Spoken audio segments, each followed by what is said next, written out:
Hey, welcome to the Vault Podcast. We are your car culture cultivators. Thank you guys for being here. Once again, we have a great show in store for you. I am Sean, and let's start the rest of our introductions. Hey, Vijay, how's it going? And Joe, how's everyone doing this weekend? Oh man, we're doing great, man. It's good to see everybody. Yeah, good to see you after car week. After car week. Yeah. Kind of a lull in the car community, really. I mean, it feels like there's a lot of absent, like not much going on in terms of stuff. Yeah. I always feel like right after car week, there's always like everybody, well, for me, I just take a breather. I'm like, it's like Too much cars. it's like the mountaintop. You reach the peak of car culture at car week. And so everything is just kind of, coming down from that. But I think it's a good thing.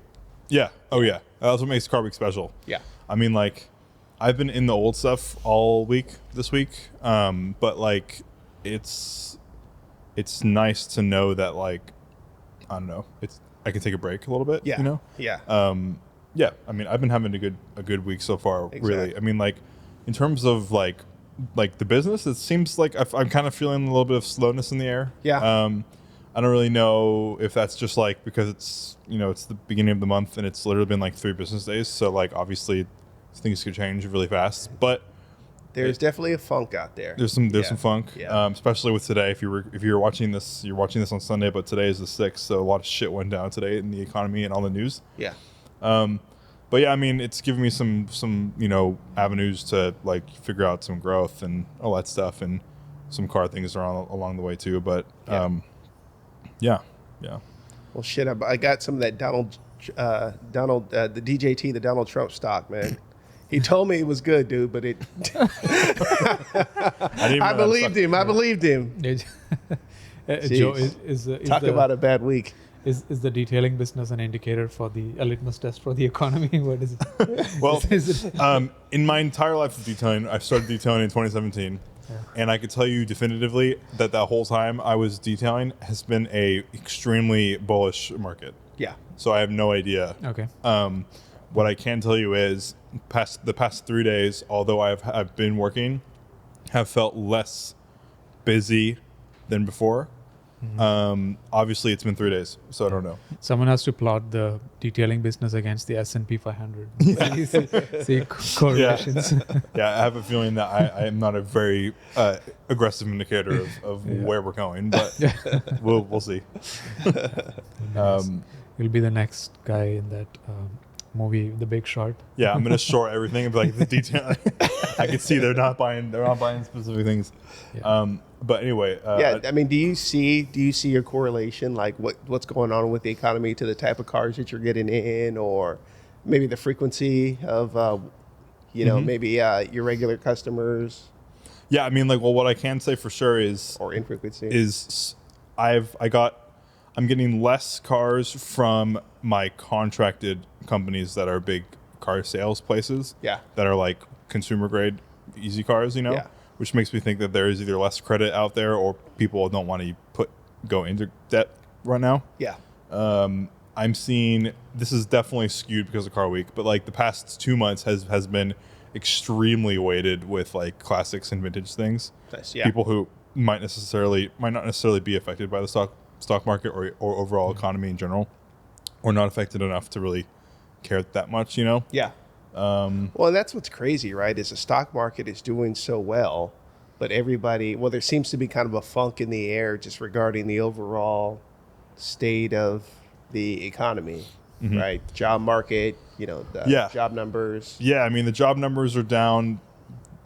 Unemployment is still kind of high for like what we're used to. Yeah. But the stock market is still up, like in terms of like the layperson's perspective, it's still up like a lot. Yeah, it's up a lot. year over year. Yeah. So like in terms of money, it's like not that big of a deal. I can see like things starting to move. Like big players like Warren Buffett have moved like a lot like almost 50% of their equities into straight cash. Like this dude has like I don't know, but like he has more cash now than he has equities, which is it's a pretty obvious indicator that he's waiting for something to shit bed. Yeah. For the most part, everybody, should feel good about where their 401k is right now. But overall, it seems like with layoffs, with job numbers, with growth. I mean, I know we're certainly struggling a little bit in our business. We're feeling it. So, and of course with the election coming up. So I think everybody's a little bit more yeah, tense. everybody's on edge and you can really feel it. Yeah. You can definitely feel it in the priorities in the automotive market that I know of. Yeah. So like a lot of companies are pulling back investments from BEVs and, are kind of like taking back their promises and saying we're still going to develop IC engine cars because we don't know what will happen about regulations. Yeah. Like previously it used to be that we're going to go all electric everything by 2030. Now we're like, we're going to push it later because we don't think we want to invest all of it into BEVs. And Yeah.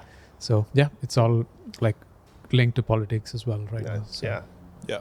Yeah, I mean, knowing politics as someone who like did a grad degree in it, I guarantee you that this isn't financial advice, but it's entertainment only. But yeah. I guarantee I'm willing to like bet that like the stock market, the economy could be going down, but the stock market is not going to go down until after the election. Way after the election, yeah. There's no way that they're going to let that happen. Absolutely, that'll skew votes for sure. Yeah. But it is probably like, if I were to be someone who had money on the sidelines, like with stocks so down this week, like Nvidia was, just for example, it was like $140 or something last week, and now it's $100.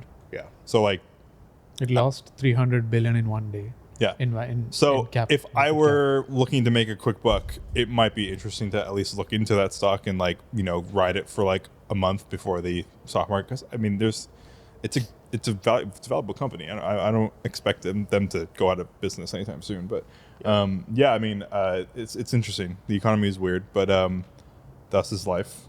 But VJ, how has your week been? My week's been just busy as we're speaking about layoffs and stuff. So busy looking for a job change and preparing for that. But I had a really nice day out during the middle of the week. Yeah. Where I got to spend a whole evening with Jason Camisa, the automotive journalist that everyone loves. Yeah. So I went visited him and like spent a bunch of time around his cars, spoke about his profession, trying to pick up from his experience and learn how to do this trade and just generally improve my skills by learning from him.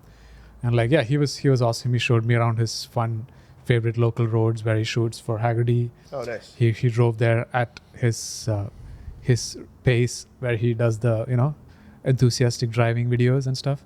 So that was really fun. Like he was driving like 11 while talking like while doing a podcast basically. So that's how good he is at his job as you'd expect. So that was really nice. How happy would he be if we all of a sudden just a group of us just showed up on his road and we just did a drive?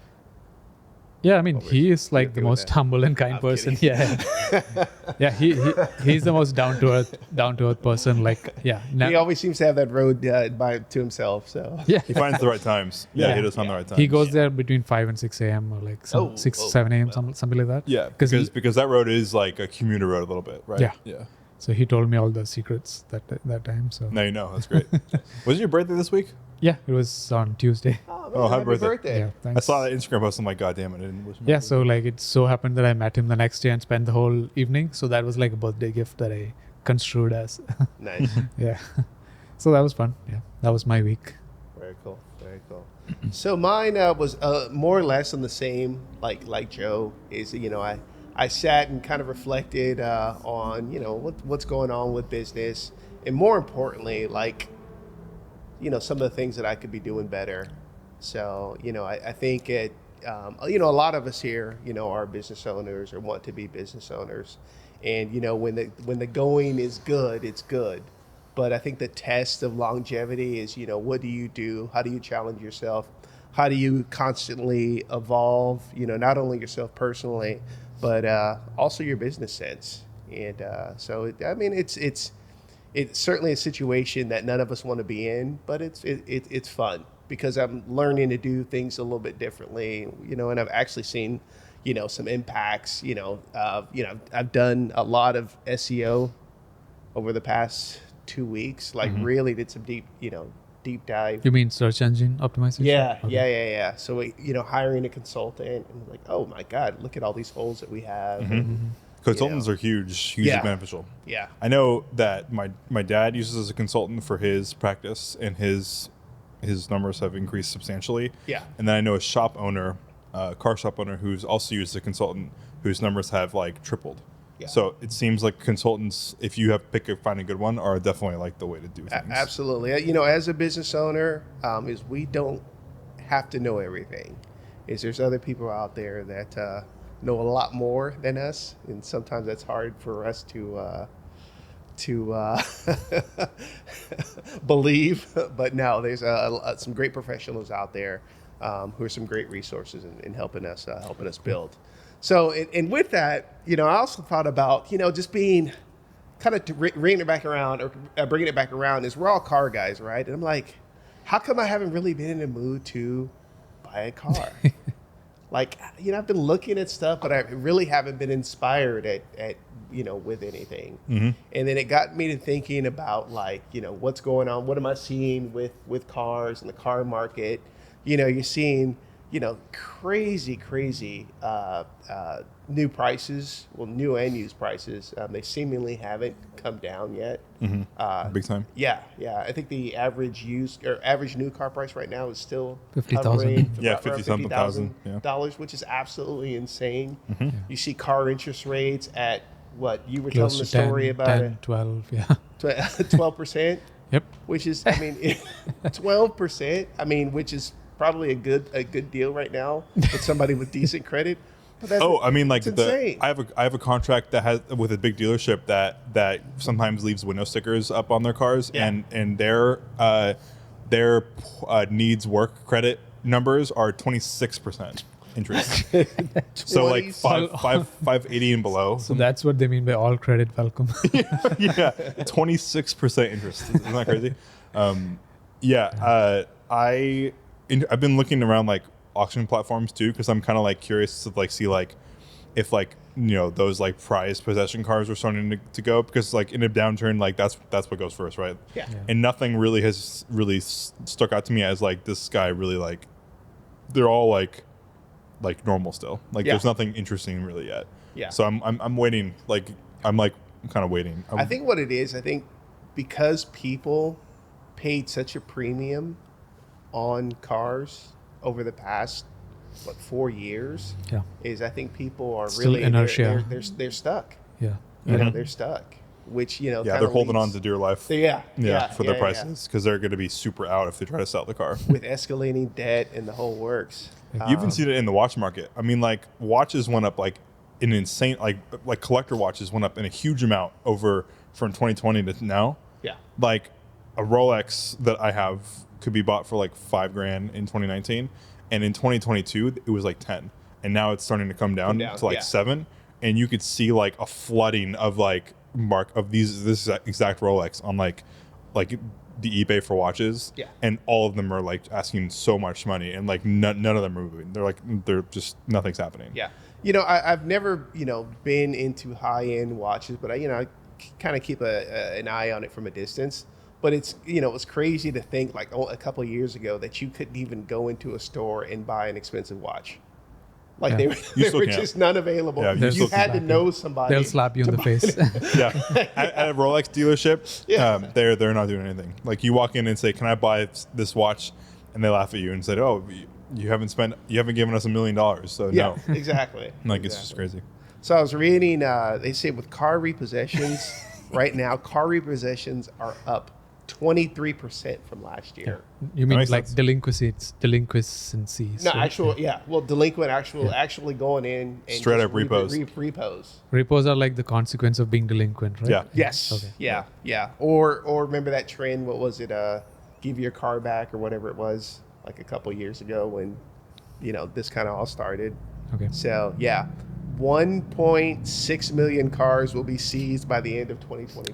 Are they all Challengers and Chargers?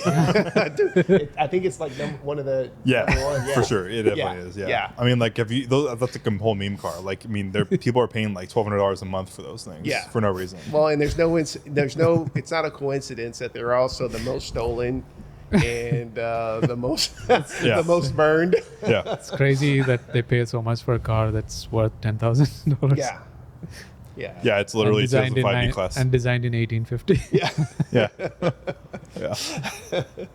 And there's so many of them, and people have put such a crazy premium on like a mix and match of virtually the same car that's been in Profit production. margin must be like 90%. Oh, it has to be. I mean, that chassis is W211 Mercedes. Yeah. That started in 2000. Well, it came to market in 2003, which means it was probably designed in like 1995 or 1776. yeah. I mean, it's a great chassis. Don't get me wrong. I mean, those cars glide pretty nicely, but I mean, I can just imagine how much money they're bringing in each car.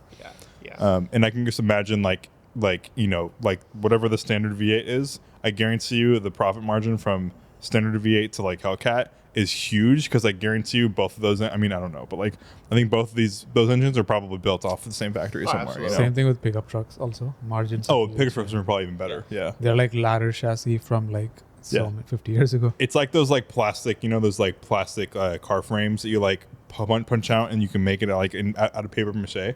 I guarantee you it's that, but metal. They just like kind of connect them together, and then they have a truck for like $3,000. Biscuits, packets. Yeah. It's wild. So, but I'm hoping my passion comes back soon. But hopefully, prices got to come. They have to come. I really, really want to get something badly, so much so that I'm like looking at getting rid of the 300 SD, which actually is happening. Someone like really wants it and is picking it up before the Tiny Car Show that day. Oh, nice. So by the time the Tiny Car Show happens, I will not have the turbo. No, but he knows. I told him I give him all the issues, and he's like, "This is exactly what I want." I'm like, "Okay, if that's what you want, like go for it." Yeah, I mean it's a project, but yeah, I'm waiting really patiently. I want something. I want to get something else, because I'm just kind of tired of what I have. Yeah. A little bit. Yeah. I love the cars, and I won't sell the two other cars I have, the M5 and the wagon, yet. But I want something else. You have the Civic as well, right? Yeah, I have the Civic, but I don't count that as a car. Like I actually barely drive it. I drove it today only because I was gonna take my dad's 500e to the podcast today, just because he's at Goodwood, and I felt like I wanted to put some miles on it. It's cool. But it was blocked in by 4 cars, and so I'm like, I'm just gonna take the Civic. You should totally do like a Fast and Furious spec on it. I mean, it's already black. Well, I want to get a wrap because I want to learn how to wrap on that car, because I don't know how to wrap yet. So I want to learn how to wrap on the car. So I'm thinking about doing something stupid with it, make it like a Harlequin or something dumb. Car Civic. It's like not like a care, Yeah, the art car Civic. Each panel should be a different color. Yeah, because I guarantee you my first time wrapping is gonna be bad. But like, yeah, I mean that wrap it like chrome. Yeah, that'd be great. It's like half the wrap jobs that are out there. Chrome. Yeah, most of them are terrible. Cybertruck chrome. Yeah, that'd be great. I should do that. Yeah, but that car is nice. It's like I can just like not care about it. It's like super dirty. It just all it does is sit. It sits outside in front of a shop, which is like a tunnel for dust. Yeah. And I guess like I wash it, and then it just cakes on dust, and it just sits there in front of my shop until I need to use it, and then it turns on, and I go somewhere and come back. It only starts to bother me if I use it more than like 3 or 4 times in a row, because then you guys and like other car people are all like, "Oh, so you're a Civic guy now? Like I haven't seen you I've seen the wagon in a little bit." And I'm like, "Fuck, am I becoming like normal car guy?" And so I'm like, "I'm not driving this for a month." So I like park it and I'll drive it for a month. Yeah, dude. If you started putting any like mods on there, dude, I would be so inspired. I'd have to go get like a JDM car. Well, I'm not gonna lie. Like if you sit in the Civic, I'm back. if you sit sitting in the Civic, it's small enough to where like I can tell that this chassis with the right stuff on it would be good. Yeah. So like an SI with a manual, the good. Dashboard is extremely simple. There's like 2 buttons. There's like no infotainment. It's like radio and that's it. And like the way the dash lines up with the window, you see a lot of stuff. It's not like C-View, CUV. Like the way the car steers is really good. Like everything about the car is awesome. And I feel like if Honda came out with like a bigger motor to like manual, I wouldn't want a turbo, but like if they had an SI is a turbo now. Yeah, exactly. So if SI came with a hopped up version of what my motor was and it's in a 6-speed, I would have bought that immediately. Is that the Civic Sport? Yeah, it's Civic Sport, which is the base model. I mean, there's not anything below that at all. So it's CVT 1.8 liter. Oh, it's a CVT. I remember. Yeah, or 1.5 liter. with literally zero power, but like it's like whatever. But if they hop that same motor up to 2 liters and put a manual in it and give it like 200 horsepower, that'd be the best car ever. Like such a great car. Yeah. But obviously they're not going to sell that because that would cannibalize their sales on everything else they have. But what else? Anything else happening this week that's on your mind before we go into the rest of the podcast? News. I think there's a hint from the Nissan CEO that they might bring back one of their older sports cars, which was discontinued. So people are saying the rumor is like they're thinking of the Sylvia to try to bring it back. Nissan better do something because they're getting really close to bankruptcy. Depths. Yeah, they're basically bankrupt now. Like, again. Yeah. They don't have money to develop. Like the new Z is basically just a reskin of the old one, so they didn't have money to develop. Is it really? They didn't. It's not a whole new platform. No, absolutely not. It's basically just like a facelift of the previous one, essentially. Yeah. Same with the GTI actually. GTR. Or the GTI and Volkswagen too. Yeah. It's literally it almost makes me wonder if like these big companies knew that like the economy was going towards like a direction, and they're like, let's just like reskin everything, Volkswagen is so screwed. Yeah. Right now. Maybe is that why their CEO went on the run? Yeah. VW CEO went on the run. Nissan. No, Nissan CEO, you know the whole story, right? No. Oh, I mean that's insane. We need a whole episode to talk about it. Yeah, it's good. It's a good story. Oh, this is the guy named Vijay, right? Carlo's gone. Okay, I thought someone named Vijay ran away too, right? I don't. Oh, that is Vijay Mallya. Okay. He is like different. Yeah, it's an airline company, Formula 1. I'm totally off. But the Nissan CEO story, we could do an episode on it. It's so entertaining. Like they should make a movie about his. What's like the 1 minute like quick fire what did he do? Why did he run away? So he had a meteoric rise inside the company. So he had so much power, he was embezzling it, using it as embezzle money for his private jet and stuff like that. So someone must have like called out, and some internal conflict happened, and power struggles happened, and this was in Japan. And in Japan, if you get arrested, there's no legal process that is fair. So if you get arrested, you're basically screwed and you'll get jail for life. Wow. So he was under house arrest. Especially a foreigner. Yeah. Like this was like proper crimes he committed, apparently. And someone like gave it away to the law enforcement, and he got arrested at house arrest, and he escaped from there by stealing the clothes of someone inside the house arrest place, hid inside a piano. That piano was sent on a jet, and he flew to Lebanon, where he had a citizenship, and Lebanon does not have an extradition treaty to Japan. So wow. He's in Lebanon. Way to go. That's incredible. Good story. He hid inside a piano, and a guy who helped him ship that piano, he got arrested by the Japanese government. Man. Yeah, that's tough. Yeah. Meanwhile, he was building all those fucking dog shit cars back in the day. And embezzling money for his private jet. That's probably why they're so bad. There's no money to fund any of these cars. Like you've seen Nissan in today's world, and it's like oh man, barely anything. His rise is insane though. Like the amount of promotions he got is crazy. Yeah. To reach the CEO level. Yeah. Yeah. So, I mean, speaking of like tired platforms, I mean the GTR is another one that's been around for 2009, 17 years. Ever, yeah. Crazy. Yeah. Who can save Nissan? That's a big question. Yeah, I doubt that's going far. But anyway. So speaking of the economy being bad and CEOs running away because of all the money being gone, I started thinking about cars that are significantly cheaper than what I currently operate with in the enthusiast market, and cars I kind of wish I was into. Yeah.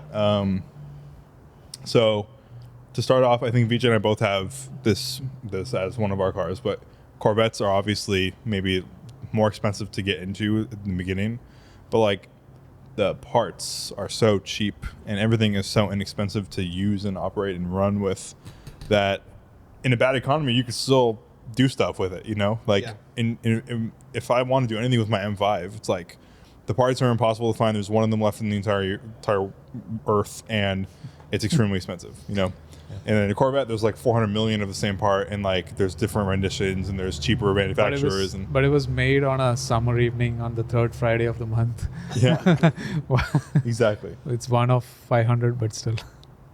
Yeah. So what kind of cars would you? I mean, in a bad economy, what kind of cars are cars that you would want to be in, buying, and purchasing, and using, and spending money on? I'm thinking like, like 90s, early 2000s Honda Civics with like easy, cheap parts to like build, make it a fun race car, That's the first thing that came to mind, but that would be way too easy. Yeah, so even Miatas are something else. Miatas are like easy choice, like cheap parts, lots of market. Yeah. I mean, I've driven a few Corvettes in the last few years, and as opposed to something like a 911 or a Cayman, like I think Porsches are like so good, they don't really teach you how to be an advanced driver, as opposed to like American stuff like Corvettes and Vipers. They're like much less polished, and the chassis is not as advanced, I think. So like you have to be a better driver to deal with them when you start pushing. So I think they teach you more tricks than like Porsches, which always have your back. So like for the money, the kind of performance you get, and how it teaches you as a driver, like they're like an amazing platform to start with, is what I felt like. Even anything from C5 or C6 also. Yeah. You're stealing my thunder a little bit, but I was actually, when I was thinking, I was like, you know what? How about a 944, right? Yeah. Something that, they made many of, they're great cars. There's still plenty of parts out there because there's a lot of cars out there. Yeah. And, they're affordable. They're like super stylish, in vogue now, and everything. Yeah, totally. And they're also like Volkswagen Group parts too, right? They're not like Porsche branded stuff. Like you can just kind of buy Volkswagen stuff, probably cheaper. The early, I think the 924s were more Volkswagen, and I believe the 944s were more Porsche. That makes sense. More Porsche parts on there. Yeah. I think it was all Porsche on these. Yeah. And like, if I'm not mistaken, if I'm correct me in the chat or correct me in the comments. Yeah, and coming back to the Corvette thing, one of my friends who has a C7 Grand Sport, it's like 2019 model, super rare, and he once hit a debris on the road, and it kind of completely took off the side, what do you call the dive planes on the car. Yeah. And the whole thing cost like $40 to replace with a screwdriver. Oh, that's amazing. Yeah. Nice. Meanwhile, in a 991, you'll be spending $18,000 to replace whatever. Yep. How about a Datsun? Again, a Z would be too easy, but how about like a 510? Yeah. Cool, those are pretty affordable, I think. Yeah. Yeah, those are cool. All these like recent craze about the Japanese K cars and K trucks, like they're pretty cool now, like in the US, and they're only cool in the US because we can't get them. But you go anywhere outside of the US, and they're all over the place. They're just work trucks. Yeah, exactly. Yeah, but in the US, they're pretty cool, and like they're all like $5,000. Like anyway. So. Yeah, I mean they can't be more. There's like not much going on there. That is a great way to get into something fun and affordable. Yeah, getting a Beat or something for like whatever $5-6 grand. Yeah, yeah.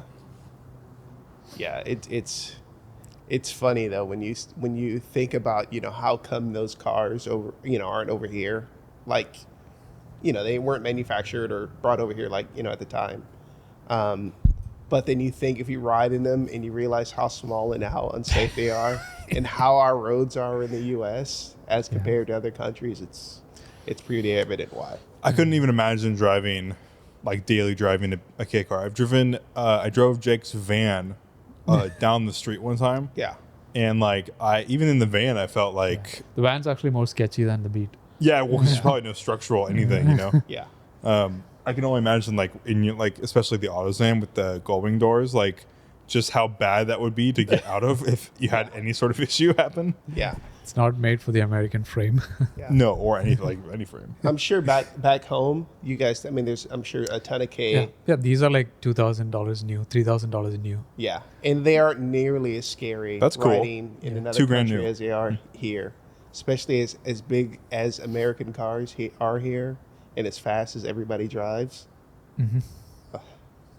And how big they are and they won't see you. Yeah, exactly. Right. Exactly. So that's the answer. K cars. In a bad economy, buy K cars. Good bring them to the Tiny Car Show. Yeah. The Beat gets 40 miles per gallon. So yeah, and bring them to the Tiny Car Show, which is September 21st. If you guys haven't already seen the announcement, and I think VJ is making some art for it as well. Nice. Which will be cool. It's the best show of the year. It's super Tiny fun. Car Show, yeah. Tickets are going really fast for spectators, which I was surprised about. Oh, really? Good. Yeah. Perfect. So please, you're listening to this. You probably already have a ticket or have a K car that is coming. But if you don't have a K car and you don't have a ticket, get a ticket now because this event will for sure sell out because it's in this space. So space is limited, and it's not unlimited ticketing or anything. So we'll see you there. Food, drinks, all that stuff. It's gonna be fun. Nice. How many cars do we have registered so far? Cars don't register. It's just for spectation. Okay, cool. Perfect. We'll probably have like 20 cars though. Yeah. We already have some people who are bringing some old minis that'll go outside. Perfect. And all the kit cars will come in. We'll go inside just like usual. It'll be a good time. Chutney Car Show. Yeah. So now we go into marketplace finds. I found 2 cars. That's it. And then we have 2 Vault member Discord finds we could talk about.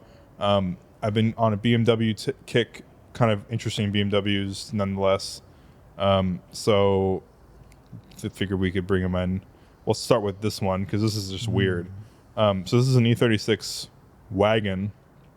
It's a diesel though, which is interesting. Yeah, I mean, people are importing this from Europe now. Yeah, because I think it's like the diesel loophole. Yeah, it's the diesel loophole. Actually, fun fact: I have a client who has a Hilux diesel, and he got his car registered in California. What's the diesel loophole? I don't know what it is. If it's older than it's 96, technically it's smog exempt. If it's smog exempt if it's 96 or older. Oh, okay. So you can bring this in and engine swap it with anything. Yeah. But the problem is that like this car never existed in the States, so it's still a jump to get it into California legally. Yeah. But there are people whose sole purpose is to do this, you know. And like my friend with the Hilux just gave his paperwork to a DMV thing, and he did some wiggle room, and now he has a plate on his Hilux, which is fantastic. So I could see this being a business, honestly. But anyway, this is E36 325 TDS. The diesel thing is very interesting, to be honest, because this thing is probably ridiculously slow and not very fun to drive. Actually not. I drove this. You drove this one? I drove this on Tunitas Creek Road, which is near Skyline. Mm-hmm. Super twisty and everything. This car's been at one of our shows, hasn't it? Yeah, no, this is definitely part of the community. Yeah. I drove Julian's car, like not the other Julian, so the different Julian. Mm-hmm. So I drove this on a tight back road, and it's really great actually. And I was like doing 3rd gear through hairpins and even 4th gear, and it was really good. Yeah, so I was shocked by that.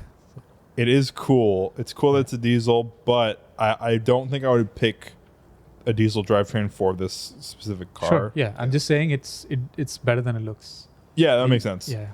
I mean, it has all these E36 M3 stuff. It has a different limited slip, which is probably makes the car worse because there's no power up high. But like, it has like M3 sport shocks, brake system, all this stuff. 18 grand seems kind of expensive, but like, I mean, we'll find another one, I guess. Yeah.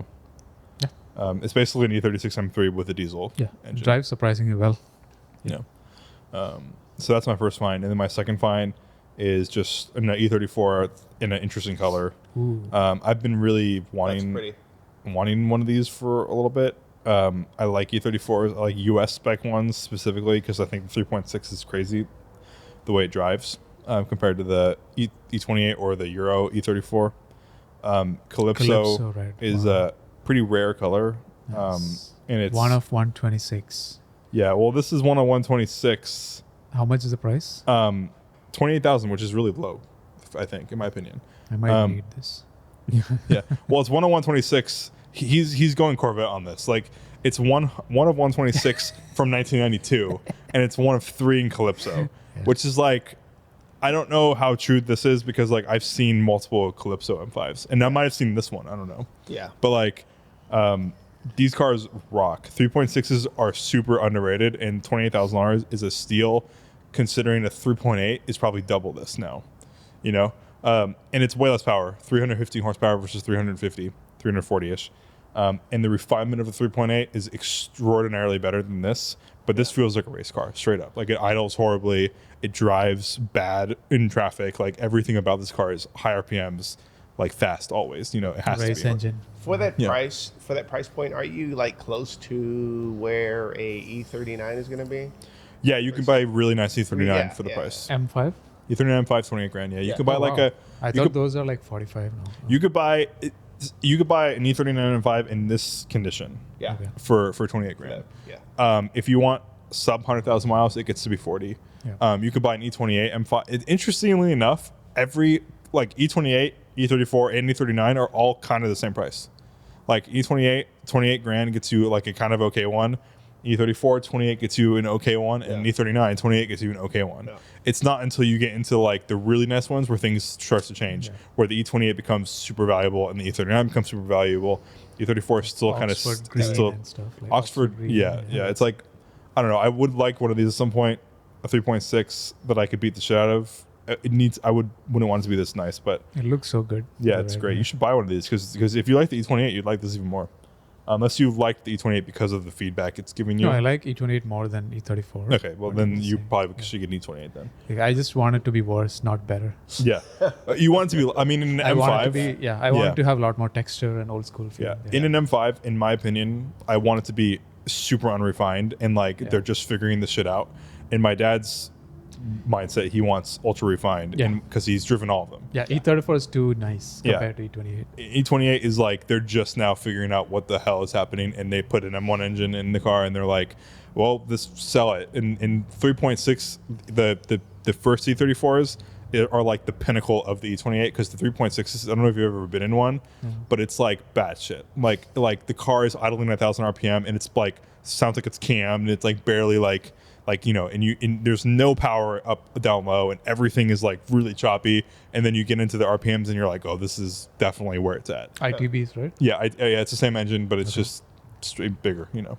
Yes. S38, B35, E28, and then E34 is S38, B36, and so on. Yes. So then we'll go into the Vault member Discord find. So if you're a Vault member and you don't know about the Discord, link down in the description. It's free to sign up if you're a member. And we have a bunch of different things, one of them being Discord finds. Jetsons. I think Jackson found this one. 200,000. Yeah. That's crazy. So this is a 1959 Cadillac Miller Meteor Futura. Apparently this is a genuine ambulance frame. Wow. So that's kind of cool. And it's not actually for sale for 200,000. He says his highest offer is 200K. Get the hell out of here. And he won't. You take that. Yeah, exactly. And he said he won't sell it until after Halloween, which is hilarious to me. Wow. Yeah, so this is a crazy find that Jackson found. It looks like such a comic car. Yeah, I guarantee you this car like drives tremendously bad. Oh yeah. But like at least you get one seat right there. But yeah, that's the first find, and then I think the second find is significantly worse. Moving than the living last. room. Oh, this is right up Vijay's alley. This is the Renault 5. Oh yeah. So Le car. Yeah, it's the Le car. Oh man. No, like this is too crappy. Sorry. So this interestingly enough, I was a kid. This is a 1992 Renault 5 Le car. This has been for sale. This specific one's been for sale for a long time. Yeah. I remember seeing this years ago. And this doesn't even look like there's an engine here, honestly. It looks like there's an airbox and a radiator. And the engine's right here looks somewhere. like an egg carton. Yeah. But it's cool. If I was like uber rich, I would buy this and a LaFerrari. Le car and LaFerrari. Le car and LaFerrari. I can imagine this is probably just as safe as a K car, to be honest. Oh my god! If it moves under its own power. Yeah. You get fabric door pulls because it's GT3 RS. Because it's a GT3 RS. It's a like car, a dash R. Oh my god. Yeah, there's some stuff going on here, but like I don't know. I think it'd be like if this was less than 5,000, if it was like 3 or 2 or 3, get like a bullet cart than this. Yeah. Look at this 3M. This thing is. It looks like a biohazard. Yeah. I still think it would be fun. We have someone that we know that had one of these cars for a little bit, but he's like a serial collector and got rid of it fast. Serial killer. No, but he got rid of it fast. Like he had a car and was like, look, it's the box flare mid-engine car, but the cheap version because that's what it is, right? Yeah. But it's way worse. So don't buy this if you're expecting that car, but buy this if you're expecting something comical to drive the Sun Island Solana once in a while. Yeah. But it's like in the family of what is it, like a Yugo, a Le car? Yeah, this is like, I mean, you know, it's French and delightful probably, but it does give off like communism close by vibes. It's very close to Ladas. Yeah. It's a lot of two. Yeah. But you know, who knows? It's been for sale for years, so maybe if this goes less than 5,000, 5,000. Yeah, no, it's probably worth like 1 to 3. I would probably buy this for 2 If he was like, you know what, I listen to the podcast, you could have it for 2, I would probably buy it. Yeah. Just for the fun, just because it says like car on it. I think. How about this? I'll just buy you a decal. You can put it on any of your cars. Yeah, put it on the Honda. Yeah. But members, please link down in the description if you haven't signed up to become a member on the Discord. It's free if you're already a member on Patreon, and it's super fun. We're super active in it. There's more than just marketplace finds. There's like we plan drives in it. We plan like if there's an event that isn't a Vault event that's going on, we'll all go to it together. Like we planned like a Luftgekühlt thing with it. Like sim all this racing week. Yeah, sim racing. There's all this stuff. Like basically, whenever we're not doing an event or a podcast or something, we're always down in there talking. So please sign up. It's awesome. It's a great place to be, and it's free and it's very easy to deal with. But that brings us into the scenario. Once again, we're talking about the economy. No one can afford cars, so we're gonna go lemons racing. Broke, I tell you. So the point of this scenario is that we are tasked with finding lemons racing cars. And that's it. So the goal is to find a cheap car to use in lemons racing. So I'll go first. I found a literal lemons car. Is it a lemon? Literally. Is it a Citron? 924. Oh, nice. Lemons prepped. I know the name of this racing team. It's called Hella Shitty Racing. I know exactly where that car is. Probably you do, huh? Yeah, I know. It's funny. Is it over there? No, it's over in Oakland. This guy works on. He's worked on my 944. Really? Yeah. That's awesome. That's not a something Small world. It's not something you'd admit in public after seeing this. No, right. Do the He's pop-ups? good. Trust me. Do the pop-ups work? No, they're always open. Oh, it's not cool. So that's mine. I mean, I was bidding on Frank. Frank, who's been on the podcast before, had a 924 that was up on Cars and Bids 2 weeks ago that I was bidding on, and I lost. And ever since then, I have been really wanting a 924 or 944, but like I'm thinking like the slower the better for this kind of car. Yeah. So I'm thinking 924 has 100 horsepower. I could beat the shit out of that thing anywhere I go and have a fun time, I think. Yeah. And I like the way the instrument cluster looks with everything backwards. But yeah, that's mine. I hate the way those things are like, they're so rounded off in the back. Oh yeah, they're like very basic, which is why it's kind of interesting to me. Like it's just like a car that should have never existed, you know, because really that's the story. It should have been a Volkswagen, and it wasn't, you know. But Sean picked some garbage. Well, my first one. Well, that's my second one. This is not competitive on track. Yeah, because everybody's broke. I figured, you know what? Why not get a 4-person bike? Why is it $3,500? Yeah, but then I was like, oh man, I can make this for you for $200. At 24%, it wouldn't make much sense. But it's pretty. But you talk about economical. I mean, there it is. I mean, all of us, me, you, Robert, Joe, we can all like Valt hop racing on a 4-person bike. Imagine rolling up to Solana or Barbecue. Exactly. Valt racing team. Yeah, exactly. Hey, what's up, Ivan? Good. Hey, Ivan just joined us. Ivan. Oh, you're good. Oh, yeah.